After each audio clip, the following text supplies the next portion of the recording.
Desde hace mucho tiempo que los hombres del mundo deseaban tener una oportunidad de ver frente a frente, muy próximos, al primer ministro de Cuba, comandante Fidel Castro, y al presidente de Chile, doctor Salvador Allende.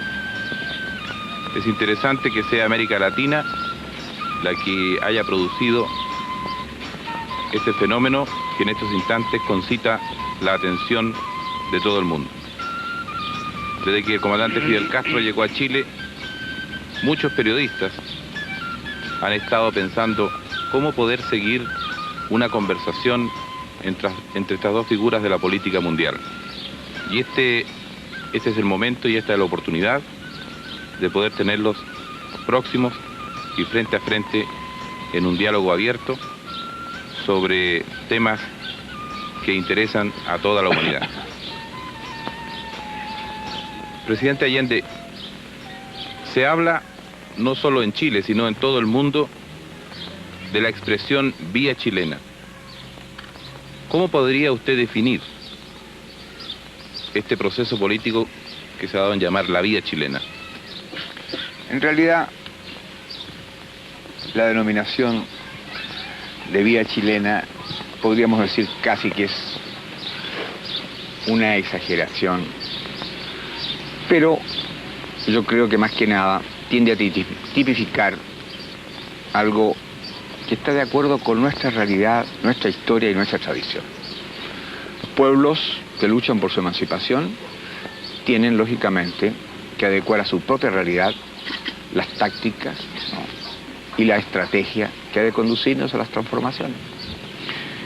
Chile, por sus características, por su historia, es un país en donde la institucionalidad burguesa ha funcionado a plenitud y en donde dentro de esta legalidad burguesa el pueblo sacrificadamente ha ido avanzando y consiguiendo conquistas, ha ido concientizándose, ha ido comprendiendo que no es dentro de los regímenes capitalistas y del reformismo en donde Chile podrá alcanzar la dimensión de país dueño de su independencia económica y capaz de llegar a niveles superiores de vida y de existencia. Hay que considerar entonces que Chile tiene condiciones diferentes a otros países. Quiero, por ejemplo, destacar que el Congreso chileno ha tenido 160 años de ininterrumpido funcionamiento. Quiero hacer ver que las Fuerzas Armadas chilenas son Fuerzas Armadas profesionales, que a lo largo de nuestra historia han estado al margen de una acción política propiamente tal. Por último, y es lo más importante, la clase obrera chilena ha tenido una participación activa, ha tenido una participación directa en la formación de una conciencia y en las luchas populares. Hemos dicho que la revolución chilena la haremos en pluralismo, democracia y libertad. Cada uno de estos aspectos habría que profundizarlo y tú comprendes que es imposible. Sin embargo, el factor fundamental es y será siempre la clase obrera y su unidad. Comandante Castro, respecto a lo que plantea el presidente Allende, ¿hay interés permanente de profundizar en cómo se produce la incorporación de la clase obrera y cómo entra la clase obrera como protagonista en el proceso de la Revolución Cubana? Nosotros hemos definido este problema de esta forma. La lucha armada guerrillera que inició un reducido grupo de hombres fue algo así como un motor pequeño que permitió arrancar el gran motor de la historia, que son las masas. El movimiento obrero en Cuba, durante los últimos gobiernos, tanto el gobierno corrompido de Prío como el gobierno tiránico de Batista, estaba controlada por dirigentes oficiales que virtualmente habían tomado por asalto a los sindicatos, asesinando dirigentes comunistas y dirigentes obreros honestos. En esa situación, cuando triunfa la revolución, había una situación muy especial. No había dirección oficial obrera, pero había un apoyo total y absoluto de la clase obrera al movimiento revolucionario, que es un movimiento que se gestó con obreros y campesinos. Nuestros soldados guerrilleros eran hombres de la zona, campesinos y trabajadores y obreros. Y algunos intelectuales, o que pudiera llamárseles intelectuales por su procedencia o por su condición de haber estudiado en la universidad, que éramos nosotros, algunos de nosotros, no todos. En esas condiciones nuestro movimiento, que era un movimiento genuinamente revolucionario, se ganó el apoyo total de la clase obrera.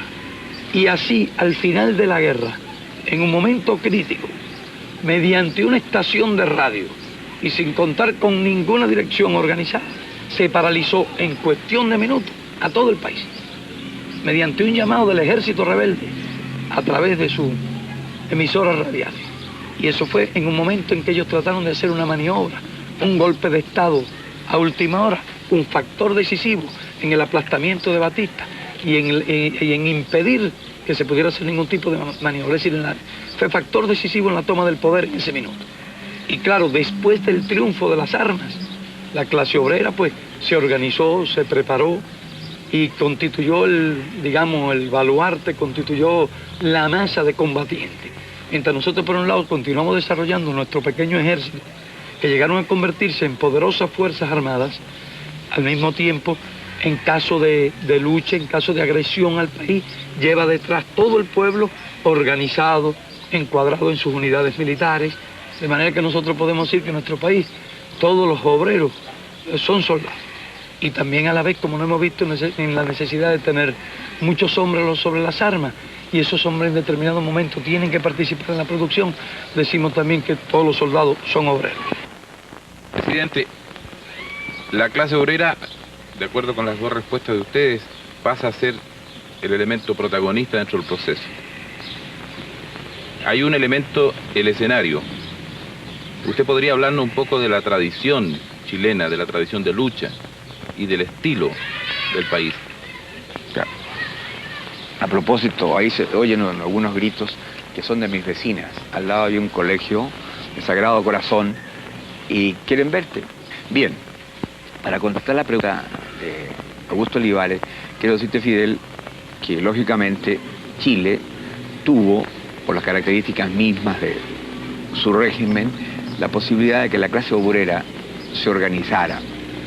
Nació el movimiento obrero chileno en zonas controladas por el imperialismo, y que siempre tuvo una conciencia antiimperialista. En el Salitre, Luis Emilio Recabarren fue el organizador, el orientador, el dirigente de la clase obrera. Y las luchas del proletariado chileno en el campo sindical llevaron muchas veces, como en la mayoría de los países también, a la represión violenta. Sin embargo, se superó y logró, a partir de 1939, unificarse en la Central Única de Trabajadores. Pero antes, los campesinos y los obreros habían formado sus partidos de clase.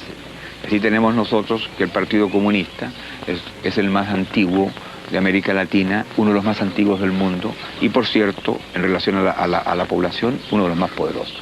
De igual manera el Partido Socialista, un partido de clase, un partido marxista, que teniendo puntos discrepantes en aspectos internacionales algunas veces, ha mantenido con el Partido Comunista no solo un diálogo, sino un entendimiento para encarar juntos los problemas esenciales de Chile. De allí que desde 1951 el Partido Socialista y el Partido Comunista empezaron a caminar por el sendero de un proceso de clase y con la decisión de hacer posible un vasto y amplio movimiento que permitiera los cambios estructurales de la vida chilena. Y por eso hoy día podemos decir que al margen de un criterio pequeño se ha logrado, sobre la base de la unidad de la clase obrera en el campo sindical y sobre el pilar de los partidos socialista y comunista, que sectores de la pequeña y mediana burguesía, como el Partido Radical, como el Movimiento Popular Unitario del Mapu, como los de la izquierda cristiana, hayan configurado este proceso que lógicamente constituye un factor determinante del proceso de cambio dentro de la realidad chilena. Esto es más o menos, Fidel, el esquema de lo que ha ocurrido en Chile y la presencia combatiente y organizada de los trabajadores en el campo político y en el campo sindical. La motivación de los pueblos en su lucha a través de la historia es variadísima. ¿Cómo podría usted definir, comandante, la motivación de la lucha del pueblo cubano? Bueno, yo creo que la motivación ha sido la misma. Los pueblos históricamente han luchado por su libertad. Esas fueron las causas, por ejemplo, de las luchas nacionales. Si te remontas un poco más atrás, te encuentras siempre que hubo grandes luchas por la supervivencia, grandes luchas sociales dentro de cada una de las sociedades que se han conocido a lo largo de la historia, porque aparte de la lucha de los pueblos por su existencia, frente a otras comunidades, han existido las luchas en el interior de las comunidades, como han sido las grandes luchas sociales. Digamos, por lo menos de acuerdo con nuestra concepción, que el gran motor de la historia han sido las luchas de las masas oprimidas contra los opresores. Y eso está perfectamente estudiado y se conoce desde que existen las clases en la sociedad humana. En nuestro país existía la doble motivación de un país sometido y humillado por el imperialismo, y además dentro de esa situación una gran masa de campesinos sin tierra, una gran masa obrera explotada, unas condiciones de miseria espantosa, falta total de asistencia médica para las capas pobres de la población, deficiente sistema educacional, un porcentaje altísimo de analfabetos, falta de perspectiva para la juventud, cientos de miles de desempleados, es decir, que había una situación social desesperada. Podríamos decir que la gran motivación de nuestro pueblo era la lucha por la vida. ¿Qué porcentaje de Fidel tenía usted de desempleo? Más o menos. Bueno, era muy grande. Se calcula que en determinado momento del año había 500.000 de personas sin empleo, de una población que en ese momento tenía 6,5 millones de habitantes, y donde la población trabajadora activa podía llegar a ser entre 1,5 millones y 2. Porque nosotros teníamos las zafras de caña, por lo menos cuando la revolución triunfa, ya habría una gran población excedente, que no la había al principio de la República, cuando era mucho más reducida. No había crecido para nada la economía, y en cambio se había duplicado la población. Eso engendró un desempleo temporal hasta de 500.000 de personas, y un desempleo permanente que pudiera ser de 150.000, 200.000 personas. Esa era a grandes rasgos la situación. La experiencia política chilena es seguida con atención en todo el mundo. Es una experiencia que tiene obstáculos. ¿Cómo podría usted definir esos obstáculos? ¿Te das cuenta, Fidel? 3 minutos para definir los obstáculos de una revolución que tiene que hacerse dentro de la democracia burguesa y con los cauces legales de esa democracia. Sin embargo, tú sabes perfectamente bien que hemos avanzado. Obstáculos. ¿Nacen de qué? En primer lugar, de una oligarquía con bastante experiencia, inteligente, que defiende muy bien sus intereses y que tiene el respaldo del imperialismo. Dentro del marco de una institucionalidad en donde el Congreso tiene peso y atribuciones y en donde el gobierno no tiene mayoría. De allí entonces que las dificultades sean bastante serias y hacen que el proceso revolucionario chileno, dentro de los marcos de esta legalidad, encuentre, ¿no?, cada día y en cada momento obstáculos para el avance del cumplimiento del programa de Unidad Popular. Por ejemplo, fíjate tú, es cierto, obtuvimos el despacho unánime del Congreso de la ley que ha permitido nacionalizar el cobre, pero cuando hemos buscado el camino de comprar las acciones de los bancos y de los monopolios, ya nos hemos encontrado con obstáculos, con resistencia, ¿no? Y el Parlamento exige que haya una ley que vaya determinando caso por caso, o bien una lista determinada de aquellas empresas que deberían formar parte del área social.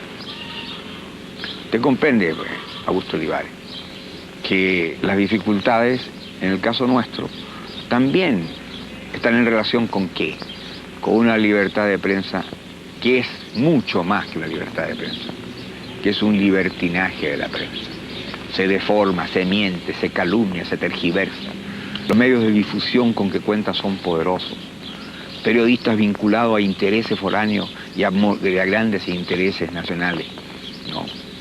No solo no reconocen, sino que deforman, repito, las iniciativas nuestras. Todo esto teniendo nosotros que respetar las conquistas que el pueblo alcanzó y la cual, lógicamente, hace uso y mal uso la oposición al gobierno popular. Por eso, y tú lo has dicho también, y lo has reconocido, que las dificultades que se nos presentan a nosotros son bastante Son grandes. admirables las dificultades de ustedes. Ya ves tú.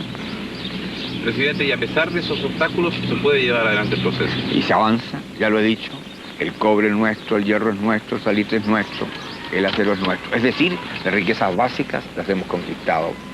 Pero aquí hay una cuestión importante sobre esta pregunta que hace Olivares acerca de la vía y de las dificultades y de la marcha del proceso. Y es que el pueblo chileno, en virtud de esa tradición, de la estabilidad de sus instituciones, de sus partidos de izquierda organizados, que logró hacer un aglutinamiento de fuerza suficiente para obtener la victoria en el campo electoral y que efectivamente ha emprendido una serie de cambios de estructura muy importantes y algunos de gran trascendencia histórica, como la recuperación del cobre, del salitre, el control de los bancos. Todas esas medidas han afectado profundamente los intereses de los monopolios de Estados Unidos y han afectado también intereses de los sectores oligárquicos del país. Entre ellos las medidas de aplicación a mayor ritmo, a mucho mayor ritmo, de la ley de reforma agraria. Y esta situación engendra una gran resistencia de esos intereses, que además controlan, como decía el presidente, grandes recursos de lucha. Partidos también tradicionales, con experiencia, habilidad, control mayoritario de los medios de divulgación masiva, experiencia en el arte de sembrar los temores, de explotar la ignorancia. Todos esos factores constituyen obstáculos formidables. Fíjate, Fidel, además, y perdón, inclusive hay que reconocerlo, algunos de esos partidos han logrado en los sectores de pobladores, en la gente con menos conciencia, tener arraigo, en algunos sectores del campesinado. Tú sabes que hay una masa en Chile de un porcentaje alto de analfabetos, gente que no hemos podido inclusive todavía incorporar plenamente a la lucha del pueblo. Bueno, y yo tengo una impresión que esa resistencia acude a los procedimientos clásicos, además desarrollados. Y son procedimientos que nosotros calificamos de fascistas. Y que tratan, por tanto, de ganar masa. Masa con la demagogia, si es posible, en los sectores más atrasados de las capas humildes. Y ganar masa en las capas medias. Y entonces ahora falta una cuestión por demostrar. Si esos intereses se resignarán pasivamente a los cambios de estructura que la Unidad Popular y el pueblo chileno han querido llevar adelante. Y es de esperar, si nosotros vamos a analizar teóricamente esta cuestión, que hagan resistencia fuerte e incluso hagan resistencia violenta. De manera que sea un factor que no se puede descontar en absoluto de la actual situación chilena, a mi juicio, que es el juicio de un visitante, que viene de un país que está en otras condiciones y que es como un viaje de un mundo a otro mundo. Tú lo has dicho, y yo creo que es muy justo. Los revolucionarios nunca han generado la violencia. Han sido los sectores y los grupos golpeados por la revolución los que generan la violencia en la contrarrevolución. Mantuvieron los sistemas por la violencia y lo defienden por la violencia. Comandante, tanto usted como el presidente Allende se han referido a los obstáculos que encuentra el proceso revolucionario chileno. ¿Usted podría hablar de los obstáculos que ha encontrado el proceso revolucionario cubano? Mira, nuestra lucha se inicia en medio de un régimen tiránico y sangriento que mantenía el poder mediante una represión brutal, sin ninguna de las circunstancias políticas que tuvieran similitud con la situación de Chile. Totalmente distinto. Entonces se desarrolla una guerra revolucionaria. Se llega al gobierno mediante una guerra victoriosa del pueblo. En esas condiciones, la llegada al gobierno ya había suprimido en el proceso de la lucha y al desplomarse virtualmente todo el sistema, los obstáculos principales. No quedó aquel parlamento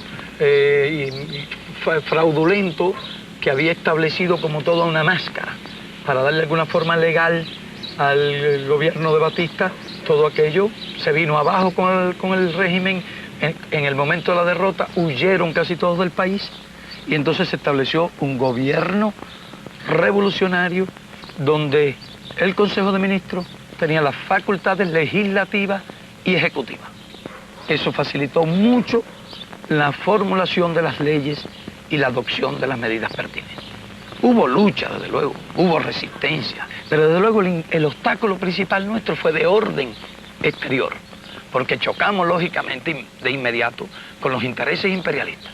Y entonces el imperialista constituyó la oposición fundamental, una formidable oposición a nuestro país, y que además utilizaba los factores internos, las clases, los terratenientes, los elementos más reaccionarios. Inmediatamente comenzó a organizarlo y a vertebrarlo para una lucha que en un momento dado fue ideológica, pero que durante muchos años fue violenta. Mira, Fidel, allá también el imperialismo controlaba la tierra.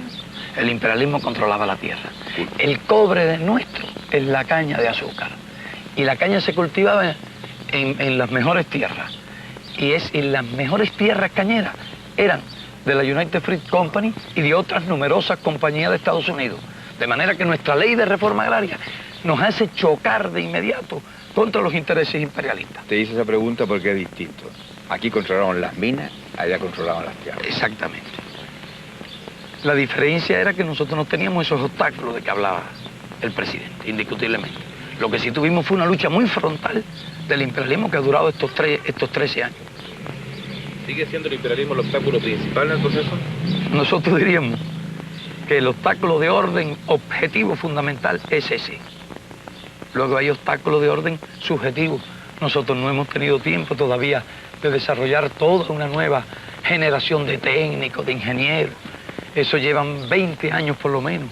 Hemos trabajado muy duramente en eso, pero nos encontramos niveles de ignorancia, niveles de subdesarrollo técnico. Perdón, Fidel, en el campo médico, te hago esa pregunta, porque tú sabes que yo soy médico. Sí. ¿Cuántos médicos tenían y cuántos se fueron de Cuba? Teníamos 6.000 y ellos lograron llevarse de Cuba 3.000 médicos. Nos redujeron a la mitad. ¿Y han logrado ahora? Ahora tenemos 8.000. Extraordinario. Y más de 5.000 estudiando en la universidad, y estudiando con una gran calidad y bien repartidos. Por eso nuestros servicios médicos hoy son realmente, pero muy buenos, dentro de nuestra situación de recursos materiales, y mejoran día a día, y se ganan importantes batallas contra las enfermedades. Hemos erradicado muchas enfermedades infecciosas, y incluso la tuberculosis está prácticamente casi erradicada en nuestro país. Numerosos hospitales antituberculosos ya se están transfiriendo a policlínicos, hospitales materno-infantiles, de manera que ese es un ejemplo. Hicieron lo mismo con los ingenieros. El proceso chileno ha sido distinto. Aquí no ha habido éxodo de profesionales, pero en cambio el drenaje de cerebro, de capacidad técnica, ha sido extraordinario. Y ese es uno de los problemas de los países en vías de desarrollo. Pero es otro tipo, Claro. Es un drenaje sistemático de las mejores, de la gente más preparada. Mientras que nosotros nos hicieron un drenaje Masivo. específico y masivo, para llevarnos no solo con los mejores cerebros, sino llevar el máximo número de técnicos y de obreros calificados. Pero es extraordinario lo que han logrado ustedes. Viendo, presidente, con la visita del primer ministro Fidel Castro, se ha producido un repunte de los sectores adversos a su gobierno. ¿Qué juicio? Y qué manera tan fina de llamar sectores adversos. ¿Te das cuenta, Fidel? Yo tengo Es la que ser prensa de que tú hablabas. periodista objetivo, comandante, así que tengo que hacer una pregunta. ¿Y muy acaso objetiva. cree que es objetivo llamar con tanta finura a la antítesis de este proceso? Por eso, justamente, eso es lo que quería entrar en la pregunta. ¿Qué piensa usted, presidente, que se produciría en Chile si la contrarrevolución se alzara? En primer lugar, creo que es útil destacar, como usted lo ha dicho Augusto Olivares, que se ha recrudecido el proceso con la presencia de Fidel. Es lógico. De manera que yo tengo la culpa, ¿no? No, pero ellos saben lo que significa la presencia de Cuba y la presencia de Fidel Castro en Chile. Ellos tienen conciencia de que es vitalizar el proceso revolucionario latinoamericano. Ellos tienen la evidencia de que la unidad de nuestros pueblos es un factor indiscutiblemente que fortalece la voluntad y la decisión de los pueblos para romper la dependencia. Además, es indiscutiblemente, ¿no?, contribuir a terminar con el aislamiento intencionado, ¿no?, de Cuba. Por eso que ha recrudecido. Y además también, porque a ellos les duele profundamente, Fidel, el éxito que tú has tenido. El hecho que mineros, campesinos, obreros, soldados, sacerdotes hayan dialogado contigo, las grandes manifestaciones de masa, claro, lógicamente, han sido de cariño y de afecto para ti la Revolución Cubana, pero también en el fondo, ¿no?, de apoyo al gobierno, porque es el gobierno del pueblo el que ha hecho posible tu presencia aquí, ¿verdad? Es cierto, pero te voy a decir una cosa. La mano del imperialismo está detrás de todo eso, sin ninguna duda. Porque nosotros tenemos bastante experiencia y sé cómo actúan. Nosotros. Y cierto aceleramiento de esas actitudes y ciertas tácticas y la forma en que se han producido, y precisamente durante la visita, y cuando estaba una gran parte del mundo con los ojos puestos en el resultado del diálogo entre nosotros y del encuentro entre nuestros pueblos y nuestros procesos. Entonces, han tratado de desviar la atención hacia determinados tipos de problemas. Yo no tengo la menor duda, ni la más remota duda, de que la mano del imperialismo ha estado detrás de todo esto. Pero es evidente. Y por eso que hice referencia a declaraciones que son inconcebibles y que demuestran la intromisión en la vida interna de un país y que viene de altos funcionarios, ¿no?, de Estados Unidos, que por lo menos debían medir el contenido y el alcance de sus expresiones. Pero no solo inconcebibles, sino coincidentes. Claro, prácticamente el mismo día. Exacto. Bueno, pero volviendo, ¿no?, a retomar la curiosidad de Augusto Olivares. Efectivamente, nosotros también hemos siempre tenido en cuenta que la contrarrevolución pretendería alzarse. Y frente a ellos, ¿cuál será la respuesta? La respuesta del pueblo, organizado, disciplinado, la unidad popular, la lealtad de las Fuerzas Armadas y de Carabineros, tradicionales en el sentido respetuoso de la Constitución y la ley. Nosotros tenemos conciencia además que el proceso chileno es irreversible. Quiero insistir, Augusto. El proceso chileno es irreversible. El pueblo está en el gobierno. Si lograran ellos lo que no van a conseguir, derrocar a este gobierno, Chile caería en el caos, en la violencia, en la lucha fratricida. Y en el fascismo. Y por cierto, claro, por una cosa, el imperialismo que ha estado y está detrás de todos los procesos para atajar la revolución, que significan los cambios y su derrota, en Chile no va a poder desembarcar. En Chile no va a intervenir materialmente, pero busca otros caminos. ¿Cuál es? Alentar a los grupos reaccionarios e incubar a los grupos fascistas, que utilizan la demagogia y movilizan los grupos de menor conciencia social. Pero yo tengo la seguridad y la certeza absoluta de la respuesta implacable y dura del pueblo. Y personalmente, yo cumplo una tarea. Yo no estoy allí para satisfacer una vanidad personal, ni honores. Yo soy un luchador que toda mi vida he dedicado mi esfuerzo y mi capacidad a hacer posible el camino al socialismo. Y cumpliré el mandato que el pueblo me ha entregado. Lo cumpliré implacablemente. Cumpliré el programa que le hemos prometido a la conciencia política de Chile. Y aquellos que desataron siempre la violencia social, si desatan la violencia política, si el fascismo pretende utilizar los medios con que siempre arrasó a los que pretendieron hacer la revolución, se encontrarán con la respuesta nuestra y mi decisión implacable. Yo terminaré del presidente de la República cuando cumpla mi mandato. Tendrán que acribillarme a balazos, como lo dijera ayer, para que deje de actuar. No defiendo una cosa personal, defiendo al pueblo de Chile en su justo anhelo de hacer las transformaciones que le permitan vivir en dignidad, con un sentido nacional distinto y hacer de Chile un país independiente, dueño de su propio destino. Yo creo que eso es una posición clara. Yo realmente admiro mucho ese pronunciamiento tuyo. Y realmente te felicito. Y estoy seguro que eso será una bandera para el pueblo. Porque donde los dirigentes están dispuestos a morir, el pueblo está dispuesto a morir. Y dispuesto a hacer lo que sea necesario. Y eso ha sido un factor muy esencial en todo proceso político revolucionario. Por eso yo estimo mucho esas declaraciones que ayer hizo también el presidente en el acto de masa y acaba de reiterar hoy. Sí. No queda otra posibilidad que también hacerles entender a ellos que este no es un proceso de un hombre. Este es un pueblo consciente, con dirigentes que sabrán continuar el camino en el evento que algo ocurriera. Ya tenemos nosotros la presencia de los trabajadores, dirigiendo las empresas, actuando en los ministerios, participando en las resoluciones fundamentales. La Central Única de Trabajadores es un pivote junto a los partidos de la Unidad Popular de este proceso y por lo tanto hay una base de sustentación que es el pueblo. Y eso tú sabes perfectamente bien que es invencible. Comandante, tanto el presidente Allende como usted han hablado todo el tiempo del imperialismo como principal enemigo de los procesos revolucionarios de ambos países.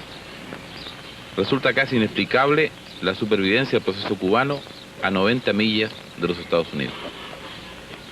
¿Cómo puede usted definir las características de ese proceso? Bueno, y ahí tiene un conjunto de factores. Primero, la revolución ocurre en un momento en que la correlación de fuerza del mundo está cambiando, aunque realmente todavía, a nuestro juicio, en el 59, favorecía al imperialismo. Y ellos inicialmente ensayan una serie de armas, cualquiera de las cuales habría bastado en otras circunstancias para destruir un gobierno.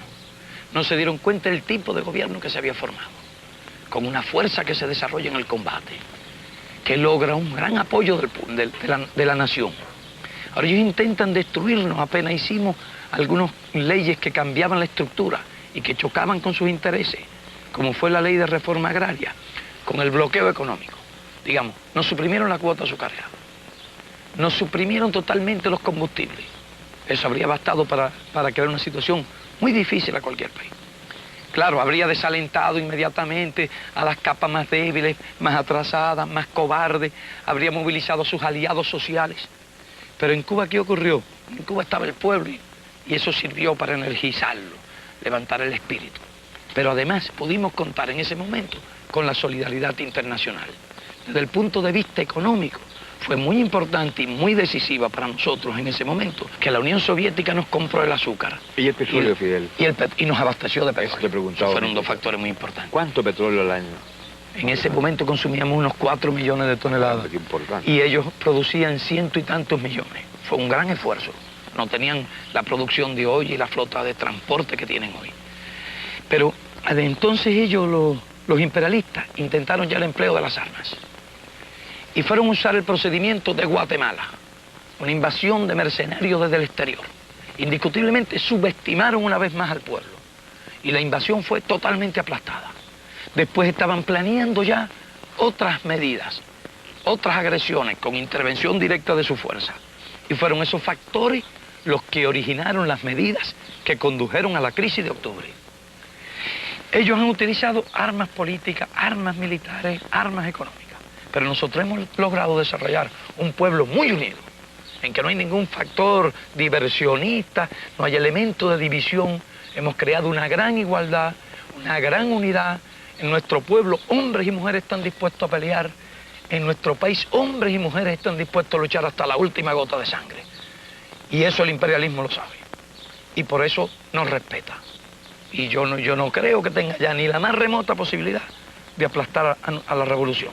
Y en todo caso tendría que aplastar el país. Y nosotros, con relación a eso, tenemos una frase de Antonio Maceo, que fue uno de nuestros más valerosos combatientes de la independencia. Quien intente apoderarse de Cuba, recogerá el polvo de su suelo, anegado en sangre, si es que no perece en la demanda. Y eso es lo que nosotros podemos decir hoy, y tenemos la completa seguridad de que sería así. Además de que nos resulta tan fácil, desde el orden, desde el punto de vista militar, resolver determinadas misiones, porque en determinados puntos nosotros podemos lograr una correlación de fuerza, por lo menos en tierra, similar a la de un grupo de las mejores divisiones de infantería de Estados Unidos. Eso es una cosa clara y ellos lo saben. Pero saben que tenemos además la solidaridad del campo socialista y las consecuencias que pudieran tener una guerra de ese tipo de exterminio, un genocidio contra Cuba. Entonces, estos son los factores que explican la solidez, la fortaleza y la seguridad de nuestro pueblo en la revolución. Ya no es época de genocidio, eso el mundo te lo rechaza violentamente y la conciencia de los pueblos se levantará ante cualquier amenaza de ese tipo. Nosotros podemos levantar 600.000 hombres sobre las armas en cuestión de horas. Presidente Allende y comandante Castro, ustedes se han reunido en muchas oportunidades en Cuba, pero es esta la primera vez y es Chile del encuentro de ustedes dos como gobernantes. La atención de todo el mundo ha estado concentrada sobre estas conversaciones que ustedes han tenido, sobre la visita del comandante Castro, y especialmente América Latina, en la que ha estado pendiente. ¿Qué le parece a usted, presidente, este encuentro de ustedes como gobernantes de dos pueblos que están en el proceso revolucionario frente al cuadro de una América Latina explotada? La verdad es que tenemos que considerar que Cuba y Chile constituyen la vanguardia de un proceso que tiene que ser al resto de los pueblos latinoamericanos. Yo diría más que al resto de los pueblos explotados del mundo. Pero América Latina no puede seguir siendo solo continente de la esperanza.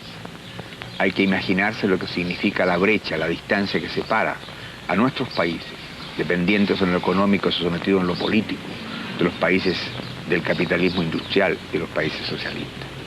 En América Latina no puede seguir existiendo la diferencia brutal de una minoría dueña del poder y la riqueza y las grandes masas al margen de la cultura, de la salud, de la vivienda, de la alimentación, de la recreación, del descanso. Muchas veces lo hemos dicho, y bastaría citar tan solo una cifra. En América Latina hay más de 20 millones de seres humanos que viven al margen del conocimiento de la moneda como medio de intercambio. En América Latina hay 140 millones de semianalfabetos y analfabetos. En América Latina faltan 19 millones de viviendas. El 53% de los latinoamericanos se alimenta mal. En América Latina hay 17 millones de cesantes y además hay más de 60 millones de gente que tiene solo trabajos ocasionales. Por lo tanto, el régimen capitalista ha demostrado su ineficacia. La explotación del hombre por el hombre como característica de eso ha hecho crisis. América Latina tiene la oportunidad de estar presente en el momento en que el mundo cruje en lo económico, cruje en lo moral, cruje en lo político. Y allí entonces que las reservas de este continente tendrán que expresarse cuando los pueblos alcancen la posibilidad de intervenir, cuando los pueblos lleguen al gobierno, cuando hayan arrasado con las viejas oligarquías cómplices del imperialismo y cuando indiscutiblemente haya una voz de América Latina, de pueblo, continente, como lo soñaran los próceres de nuestra independencia. Por los caminos de acuerdo con la característica de cada país, ya emerge esta voluntad, ya se hace presente, e indiscutiblemente no solo en este continente, sino en otros continentes. Lo hemos dicho muchas veces, los que han caído en Vietnam y caen en Vietnam, no solo lo hacen por su patria, lo hacen también por el resto de los explotados del mundo. Los que cayeron en Cuba señalaron un camino de esfuerzo y sacrificio para hacer posible la Cuba de hoy, el primer territorio libre de América Latina. Los que cayeron hace años en Chile constituyen la simiente de este proceso revolucionario. Los pueblos explotados del mundo tienen conciencia de su derecho a la vida y por eso que el enfrentamiento está más allá de nuestra frontera y se hará en sentido universal. Pero América Latina tendrá algún día la voz que le corresponde a un pueblo hasta hoy día sometido para que sea mañana la voz de un continente libre.